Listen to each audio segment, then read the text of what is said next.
A banana to you, comrades. How are you doing, Matt? Banana? We're talking all things banana today. We have in the podcast kind of tiptoed around Donkey Kong at various times and talking about what games are we playing recently. We've kind of talked obliquely around it. But enough time has gone without really kind of giving a more concentrated effort into our thoughts on the game that I figured in our off week might as well have you on to talk about all things DK Bananza and our thoughts on the game. So, first off, how far have you gotten? I'm on the 16th layer. And there are, 17 total? Yes. So, you just have, the quote, the final, the core layer, which is a bit of a gauntlet from what I have looked up about it. There's, 9 sub-layers. So, it's a big one. I've heard a lot of people talking up the ending of the game, and that how the game makes such a really good kind of first impression, which I have maybe some points to pick at here and there, but how the big surprise for them is how it kind of growing and how it kind of kept showing the Nintendo weirdness as you go on and on and on. And I felt like that was pretty true for my experience so far. I still have one more Bonanza to collect. I just collected the Elephant Bonanza. I'm on the Tempest layer. Yep. About to kind of go down into the probably my favorite utility Bonanza. Yeah, I want to talk about our thoughts on the Bonanzas and how they kind of interact with the level design. But people are like, yeah, it kind of just keeps getting wilder and wilder and wilder. Has that been borne out in where you've gotten, or is that do you get the sense that this final series of layers is going to be them really swinging for the fences? So I think for the most part, the deeper you get, the more interesting the layers become. There are obviously intermittent layers spread throughout, which serve as more of a gateway to the next layer. You get that, I think it's called the Divide, which is where you get to make your choice between, Ostrich Bonanza or Zebra Bonanza. There's another one where... Well, it's called the Junction. It's where you first fight Void Kong. Yep. It's where the two forest and mountain paths come together. Yep. There's another one where it's essentially just digging, and you're just digging your way down through. I don't remember the name of that layer precisely. That might be past where I've gotten.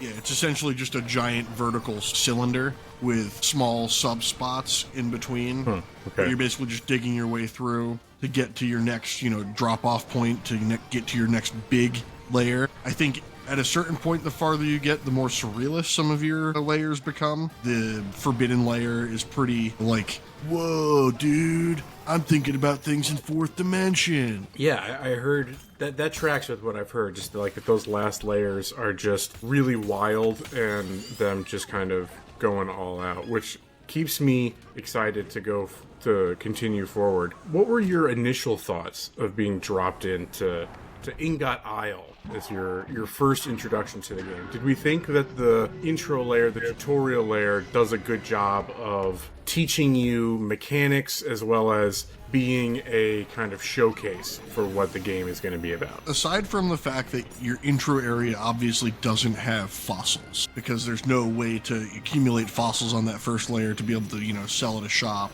and there's no way to go back there to be able to get anything you've missed. I do think it does a good job of introing, okay, softer ground is easier to dig through. If I slap my hands, I can see some things with my little radar. If I spend some time and really dig my way through, I can get a lot of resources. Some stuff hurts. Don't hit the stuff that hurts you. It does a good job, I think, of also igniting the loot goblin in you, and it's your first introduction to a room just full of gold, and it's just, oh wow, it feels really good to just punch everything and just and collect all the gold. I think I spent 35 minutes in that first room just trying to clear all of the rocks, and I think I walked out with 5,000 gold in my pocket. Yeah, it feels pretty good. My one complaint about it was just how constrained it was, how tight the spaces were, because it was, in my opinion, an unpleasant showcase of some of the limitations of the camera, which was always the most, skeptical aspect of this game, is how's it going to work when you really get digging. And I think the game does a really good job of when you're when it knows that you're actually tunneling, and it goes down and it kind of makes everything around you transparent. And it even is got a little bit, I think they make a concession in that you can kind of break things a little bit, and that you can see, I can see that there's a banana without even clapping. It's like I can see that there are things that I want to go get over there, that or I see that there's an open structure here, or it's especially useful when you're dropping between major layers, because if you break through the wall, you can all of a sudden find thicker veins of gold that you can use.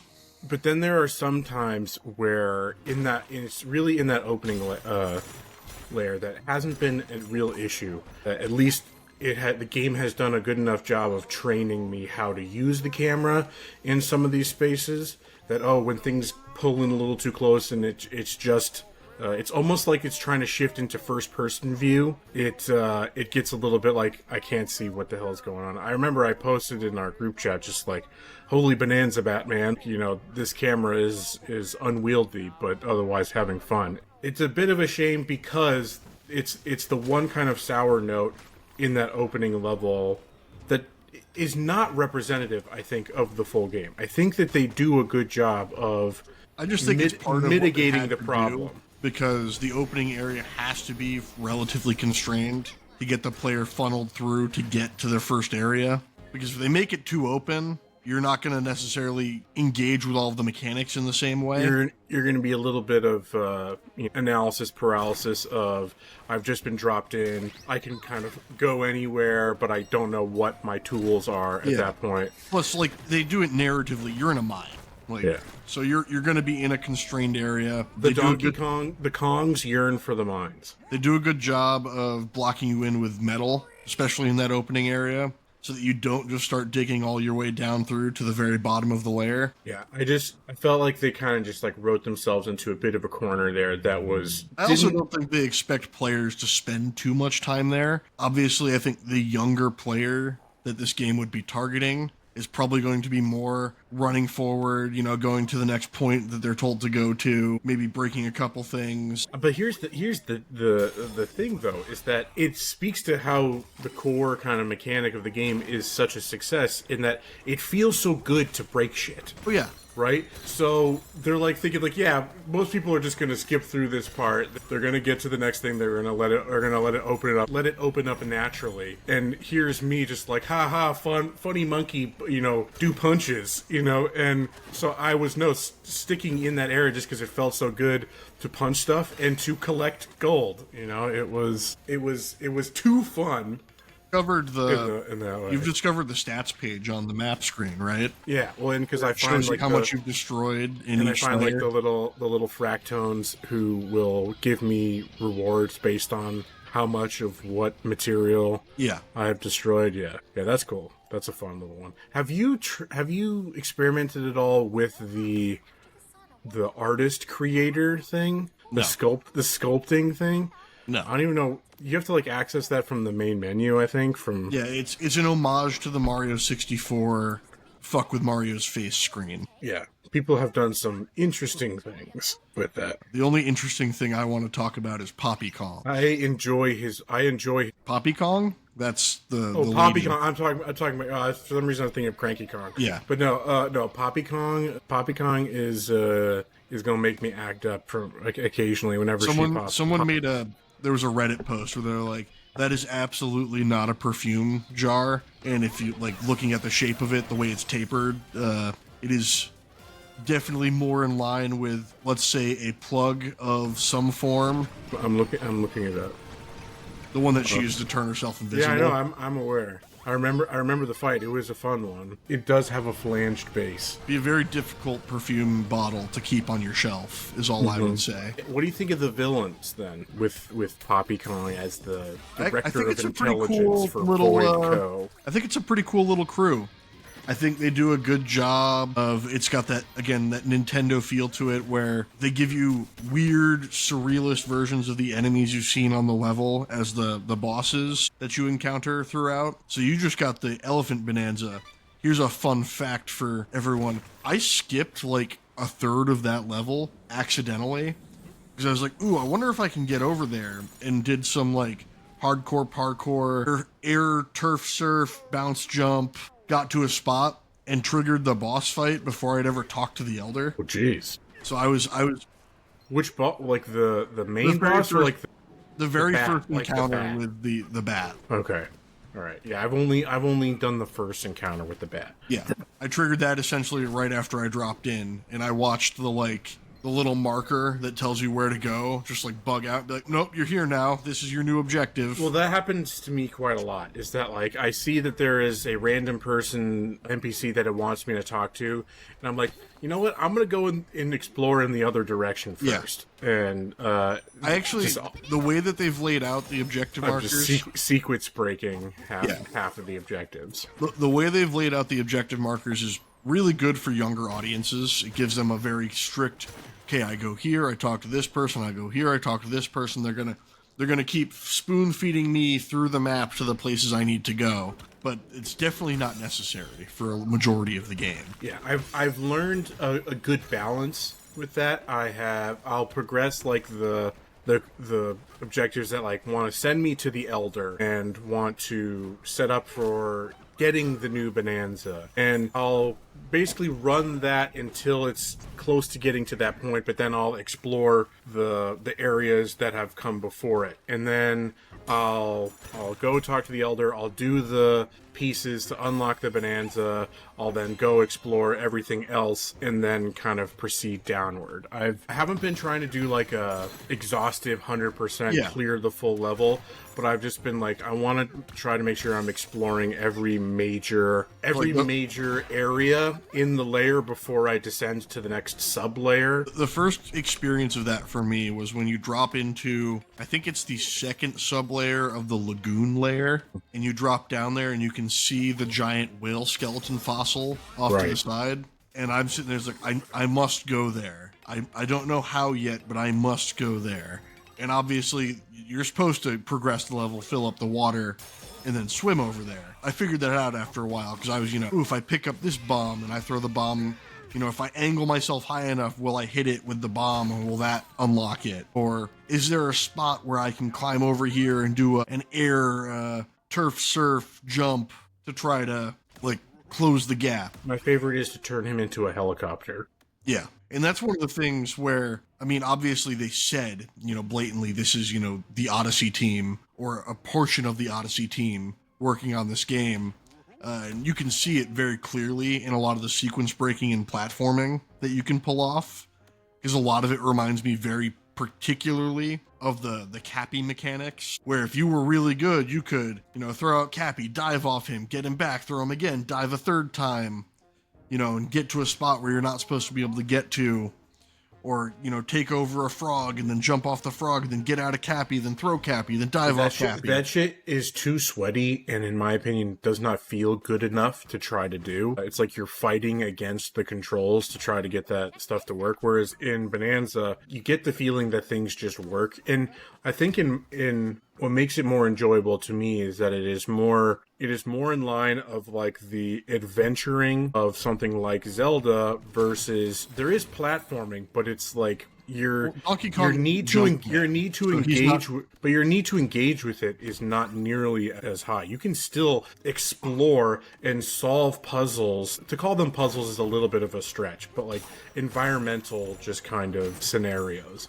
You don't like need to be doing like that kind of hardcore sweaty, the biggest thing I've done is like, oh, I'm up really high, I want to cross this gap, let's pick up a thing, do a helicopter spin, go pretty far, then do a double jump, and I've cleared this gap. That's like one of the biggest things I've done. Like I was saying, Donkey Kong isn't Jumpman. He's not. His platforming shouldn't be built around jumping. His platforming is built around climbing. Right. So you've got a lot more, grab onto the ceiling and work your way through this ceiling section, or, climb up the side of this rotating cylinder that you've got to, climb up the right section so you don't hit the magma as it rolls through. Yeah.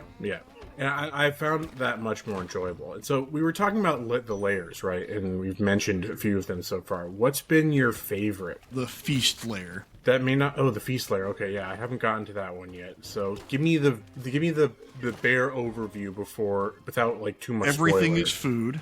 It's a giant, essentially factory, more or less, where like there's different sections with like a deep fryer you got to work through. You're hitting buttons to stack a giant banana burger. And then once you've stacked the giant banana burger, you can climb up to the top of it to proceed to your next layer. The main mechanic of the level involves slime enemies that you have to throw salt at to make them dissolve. I really liked the resort layer, and again, it's funny that like the food kind of theme is like all the big fruits that you gotta slam. But it was like the first real kind of use case of the rainbow material that you grab and the cloud material basically is what it is, and it's a really cool and unique mechanic too. When I figured that out, I was like, I see these islands floating in the sky. How do I get there? And like I punched the little enemy that then creates an arc rainbow bridge, and like I climb up to like the apex of it. I'm like, well, that's not quite tall enough. How can I do it? And then just kind of mistakenly just grabbed a piece and then just am flying up, and it was just that kind of shit moment was really satisfying to then punch an enemy in the right trajectory to make sure that I'm gonna hit an arc correctly to get up to those was definitely very satisfying. But it was also just kind of a bright layer of, it was colorful. No, they do a good job. There's some colorful bright layers, some darker, gloomier layers, an underrated layer. And it's going to sound weird to our listeners if you haven't played it, is the race layer. Is that the one where you get to, like, ride on Ramby? Yes. It's essentially just a gimmick layer for racing only, but it's a fun little, like, it's basically a mini game where you get to, take yourself out of the regular gameplay loop, do a little race against Diddy and, it's not Candy Kong, it's blanking on her name. My knowledge of the Donkey Kong lore is essentially non-existent. Yeah, it's the little girl Kong with the two pigtails. Well, I've seen clips again just of like of when you come across Diddy Kong, and people have been memeing of like him like staring up at Pauline, and it's like, that's where I sit. That's a good segue though for Pauline. Yeah. What's been your take on Pauline and her kind of story arc and inclusion in the game as your companion? I can speak on after you go on what it's like to play co-op with her. That was a fun experience. I mean, I think she's a good partner character. Again, she fills a good niche of hold down the sing button if you don't know where to go. That's another good way to help kids figure out, the pathing they're supposed to be taking if they get lost in some of these more open and abstract layers. I think lore-wise, if we want to talk about the Mario lore, people have gotten a little weird and confused with it. I think they're thinking way too deep on the lore implications of Pauline and Donkey Kong hanging out versus Pauline in New Donk City. Original Donkey Kong is kidnapped Pauline. Kidnapped Pauline, and she's Mario's first girlfriend who you rescue while he's throwing flaming barrels of shit at you. And there's some like weird like throwaway dialogue in Mario Odyssey where Pauline references both what would sound like that and potentially this game of like an adventure with Donkey Kong. And I gotta say that the songs are pretty good. I like I'm always vibing when you get the big banana at the end of a level and they're dancing around. Yeah, I like that, and I enjoy the which talks to you before you sleep, which I appreciate because she is one of the least annoying companion characters you've ever had in this kind of genre of game, and they have relegated that to entirely optional dialogue that you get whenever you sleep. You can completely ignore it too. You can just say nope. You could just Z like nope, I'm already asleep. And it only happens the first time you rest in each area. And I appreciate that, you can just completely ignore it if you want to, because she is otherwise, completely, she kind of blends into the background, except if you're playing co-op. And so I played co-op with my 5-year-old nephew, where he was playing as Pauline, and holy shit, it was chaotic as hell, but also really fun and really, really interesting in that when I'm trying to do platforming things, because so what she does is she just like shoots out vocal blasts. It's like she's a third-person shooter game, and she's just sitting on your shoulder just blasting things. If you're, a little bit more... Echoes Act 2 Stan from JoJo's Bizarre Adventure, Diamond is Unbreakable. My nephew, who is, like, just really learning how to, like, use a controller and the general concepts of video games, he's just pressing the button that he knows and is just constantly shooting. If you're a little bit more present, you can copy a specific material. It makes boss fights even more trivial than before, but then it can make things then more difficult or way easier depending on what you're doing. So combat, obviously, it just is completely trivialized. She's just shooting, rocks and killing everything in sight. But then if I'm trying to do platforming stuff and your co-op partner is just shooting everything around you and disintegrating the entire world around you, the ground under your feet just completely disappearing. Yep. That's a challenge. But at the same time, I was discovering so much more stuff when I was playing with him, just because, again, he was just deleting everything around him. So it's just, I was getting treasure chests, I was getting fossils, found like 5 extra bananas that I would have missed because of him. So it was wild, and it's a good evolution again, because again, this is the Odyssey team. This is a good evolution on the co-op of how Mario Odyssey works. Who wanted to play as Cappy? Let's be real. I mean, Cappy, best character. Don't at me. But yeah, I'm totally fine with Pauline. I don't give a shit about the lore. I think it's funny that it makes people mad. I like to see her little bit of character arc. She's already with this now second to last Bananza. She gaining more confidence. She's getting over her stage fright. She talks herself into this one. Yeah, you don't need to... Yeah, she's already basically getting started by I do the drum beat. Gear 5 Donkey Kong. I hear the drums of liberation. I hear it. But yeah, that's a good final transition. And what's your favorite Bonanza? What's your overall feelings on the Bonanzas? It's interesting because I think all of the Bonanzas, obviously, they serve their exact purpose for what they're designed for. I think the Zebra Bonanza has the least overall utility outside of just getting past the sections that fall apart if you're too slow. Right. I think the Kong Bonanza probably has the most just like, I need to be a super monkey and punch through shit faster. And from my kind of, as far as I've gotten, there are more things that require the Kong Bonanza in other levels than outside of the one you get it in. Because, concrete is a kind of ever-present material that you need to bust through in almost any level. Whereas, since the Zebra level, I have not pulled Zebra. You'll get more Zebra stuff, especially once you get past the snake lair. I think snake and ostrich have an interesting codependence on each other, where you can really break levels if you switch between those two interchangeably. To get really high into the air and then glide across places. Elephant has probably the most overall utility. I said that earlier. It's self-sustaining, right? Yeah. Because you just suck up all the gold and shit and keep your meter going. And the amount of material you can clear with the Elephant Bonanza is insane.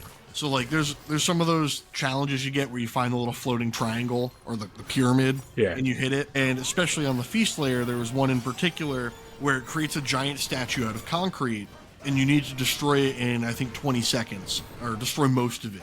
Get 100% fill, which is essentially destroy the whole thing. I'm struggling over and over again with the Kong Bonanza to be able to get even past 70% before the time limit hits. I go Elephant Bonanza, I stand there, I sucked up the whole statue in 5 seconds. Did you have his enhanced lung capacity upgraded? Yes, which is a nice feature they added to incentivize you to go get more bananas, is that the RPG tree, the skill tree. It definitely makes bananas way more interesting to me than the moons were in Odyssey. Yes. Like in Odyssey, I was literally only I got enough moons to go to the next area and I'm fucking out of there. Yeah. Whereas again, I have this constantly reinforcing cycle of I want to explore because it's fun to explore and the mechanics at their base level are fun to engage with. But then I'm getting rewarded. Yeah. I'm making things my sonar easier is bigger, or more interesting. My punches are stronger. I've got more health. More health is very important because some people will sit here and be like, the game is too easy. Well, stop upgrading your health then.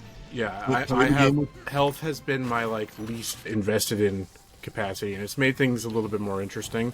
I think I've got 1 or 2 upgrades into health because it was when I had the skill points, it was the only thing.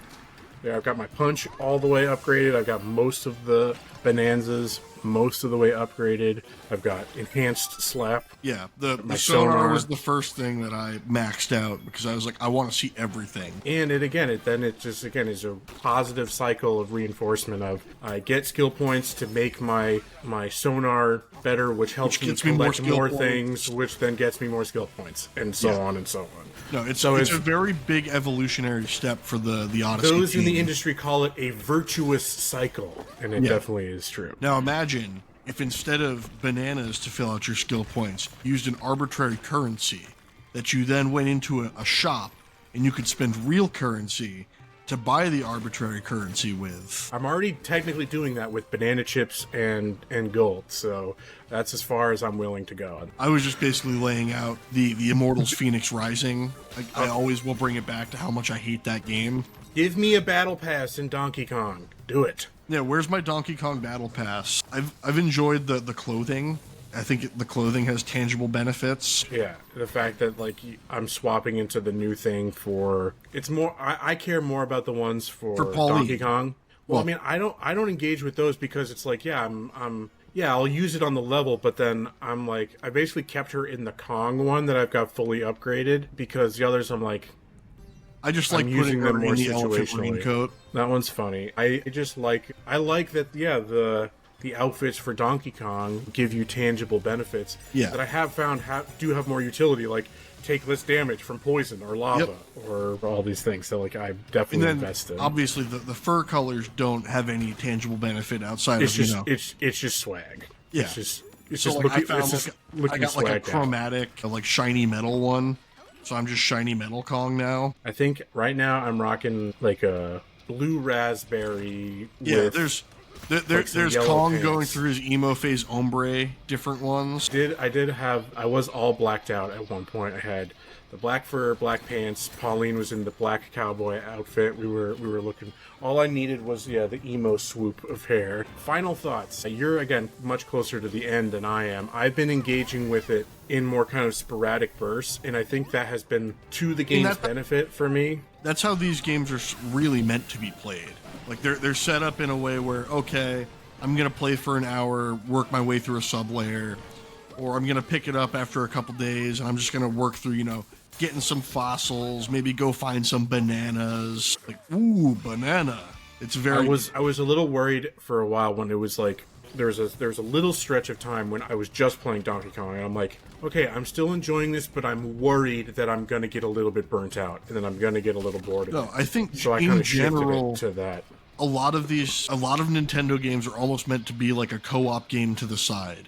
Like a game that you have alongside something else a little more serious. That, say, you've played a game that makes you sad, now I just want to go collect bananas and be happy. Banana. Yeah, Dopamine go up when I hear a banana sound. yeah. Or when Pauline is like, ooh, is that a banana? And I'm like, where, Pauline? Where did you see a banana? I didn't see a banana. I'm enjoying it. I think I said it on the podcast, but I think it sits at a 91 Metacritic. Something around there, yeah. 91 I think or it 92 bounced or up something. and down between 91 and 92. Like, it would go up to a 92, and then it would get a review that would pop it back down to a 91. It's still, I think, the fourth highest Metacritic rated game for the year. Currently at 91. Yeah. I think it's the fourth highest Metacritic game released this year behind Clair Obscur, Blueprints, and then it's tied with another Split Fiction, I think, is Yes, around it's the tied with 91. Split Fiction. Yeah. Which right now firmly puts it into the Game of the Year award. No, it's gonna be like the Mario Wonder. It's gonna fall into that slot as well. So my hot take is this game is better than Odyssey overall, and would rank higher than Odyssey if instead of Donkey Kong it was Mario. And that Odyssey only gets I think it was a 97 Metacritic, the 6-point bump, because it's Mario. Because Mario holds a lot more. I would say I've talked about this a lot, that I think that the Xbox tax is fake, but that the Nintendo curve is real, where people grade Nintendo games much more favorably. It depends on the Nintendo game, is what I'm getting at. Mario has a much more stable history of releases. Yeah. Where they're like, this is a good Mario game, it's obviously a 95 plus. Donkey Kong games in particular have had a tumultuous history of launches, this being the first major 3D launch since 64, which a lot of millennials remember, fondly, but Donkey Kong 64 was not critically looked at as a very good game. A lot of late 90s era padding where, I have to be a different Kong to go get that curmudgeon over there collectible. So now I have to run all the way back to the start of the level, swap out my Kong, go back there as this new one just to get that. And then, look, I see a thing that requires a different Kong. Let me go all the way back to the start of the level, swap out my Kong. Yeah, that shit sucks. We don't like that. I'm pleasantly surprised how much I enjoyed this. I was always intrigued by those adventure elements that were, again, much more Zelda than Odyssey, and that has definitely proven to be accurate. And I'm glad they waited till Switch 2 for this game. Yeah, we've seen there was the side-by-sides of what it was looking like on Switch 1. And there was always the statement where it was like it was ready for Switch 1, but it would have, much less dense overworld, the destruction mechanics would have been lesser, and there's the rumor, essentially, that this jumped ahead and moved back, but jumped ahead of Metroid Prime 4's launch area. Well, Metroid Prime 4 as there are plenty of rumors swirling around that is still having some trouble in its playable development. at games. Yeah. I still think that this should have been a launch title, but that's a whole nother discussion. I think that this is definitely a rightful Game of the Year contender. It still doesn't reach the heights of something like Expedition 33 for me, but I am really enjoying it. It does have the one thing that Astrobot had, where it has a flatter, more broad appeal, which might kick it over a better name. but just critics. The critics are just so giddy for rightfully so for Expedition 33 and what it represents for the industry. I don't think that they're gonna. I mean, there's a real chance though, but that by Game Awards season that Donkey Kong has sold more copies. Doesn't mean anything to the panel, to the judges. That doesn't mean anything. It's all about which game was reviewed the best and which one can make us as reviewers look more intelligent. It's going to be Digimon Time Stranger. Absolutely. All right, folks. That'll be it for today. Matt, thank you very much. I'm going to go play some Bananza and capture footage for this video. We will see you next week with just your regular podcast programming. Till then, you can follow us on all the social medias. Keep eating your bananas. Get that potassium. All right, we will see you next time. Bye-bye.